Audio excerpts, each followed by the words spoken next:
अक्सर आपके और हमारे मन में विचार आते रहते हैं कि सामने वाला हमें गलत क्यों समझता है, जैसा हम हैं वो हमें वैसा क्यों नहीं समझता।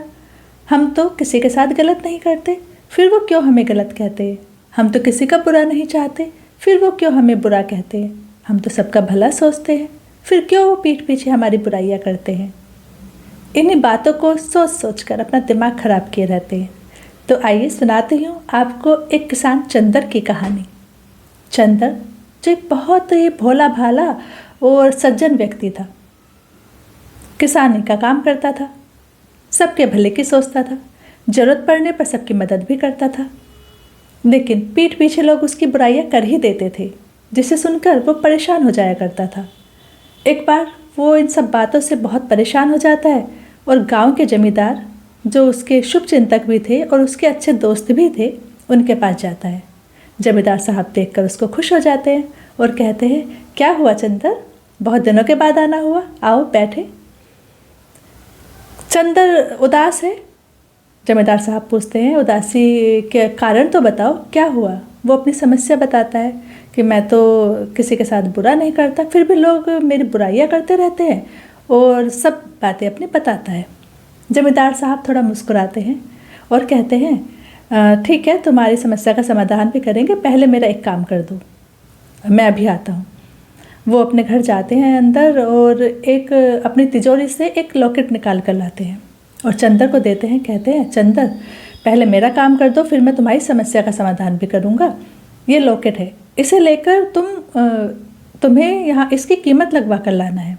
मैं तुम्हें 5 दिन का समय देता हूँ, अलग अलग लोगों से मिलना है, लेकिन किसान से, व्यापारी से, छोटे सुनार से, बड़े सुनार से, जोहरी से, जो भी तुम्हें मिलते हैं तुम अलग अलग लोगों से मिलकर इसकी कीमत लगवाना। चंदर कहता है, ठीक है। अगले दिन चंदर निकल जाता है काम के लिए। सबसे पहले उसे किसान रास्ते में ही मिल जाता है।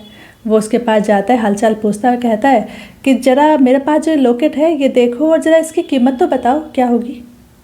किसान अपने खेती बाड़ी का काम कर रहा था, देखता है अनमने मन से, कहता है, अरे भाई तुम लाए हो तो 1-2 हज़ार होगी, और क्या ही बताऊँ। ठीक है, चंदर उसे लेकर चल देता है, आगे जाता है। उसे एक व्यापारी मिलता है, कपड़ों का व्यापारी है। बैठता है, उसको दिखाता है लॉकेट, पूछता है, भाई व्यापारी जी इसकी कीमत क्या होगी। वो देखते हैं लॉकेट, कहते हैं ये कोई 10-15 हज़ार होगी। ठीक है, और वो चल देता है। आगे सुनार के पास जाता है, सुनार से कहता है, भाई मुझे इसकी कीमत लगवानी है, आप क्या बता पाओगे इसका मोल कितना होगा। सुनार उसको देखता है, कहता है 1 लाख के करीब होगी, बोलो देते हो तो मैं 1 लाख दे सकता हूँ।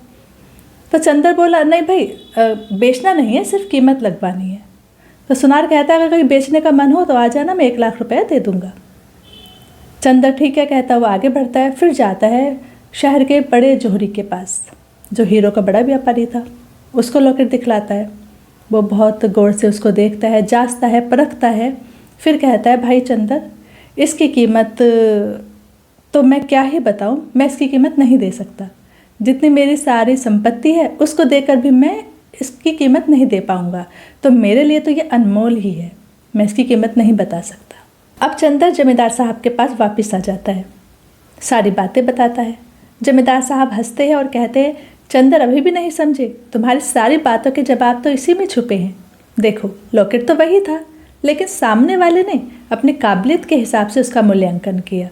तो हो सकता है कि आप बहुत अच्छे हों, सामने वाला अच्छा नहीं हो, तो वो आपको अच्छा नहीं बता पाएगा। अगर कोई चालाक है तो उसे सभी चालाक नज़र आते हैं, कोई बेईमान है तो उसे सभी बेईमान नज़र आएंगे। तो इसमें बुरा मानने की कोई ज़रूरत नहीं है, ना ही उस पर इतना विचार करने की ज़रूरत है। हो सकता है कोई श्रेष्ठ व्यक्ति है तो उसे सामने वाले में भी कोई अच्छाई नज़र आ जाती है। तो सामने वाले को उसके हाल पर छोड़कर अपने हाल पर रहो। अगर तुम अच्छे हो तो अच्छे बनकर रहो, इतने भोले भाले भी मत बनो लेकिन कि सामने वाला कोई तुम्हें बेवकूफ़ी बनाकर चला जाए और दोनों हंसने लगते हैं। कहानी पसंद आए तो प्लीज़ चैनल को सब्सक्राइब ज़रूर करें। मिलते हैं फिर एक और नई कहानी के साथ। धन्यवाद।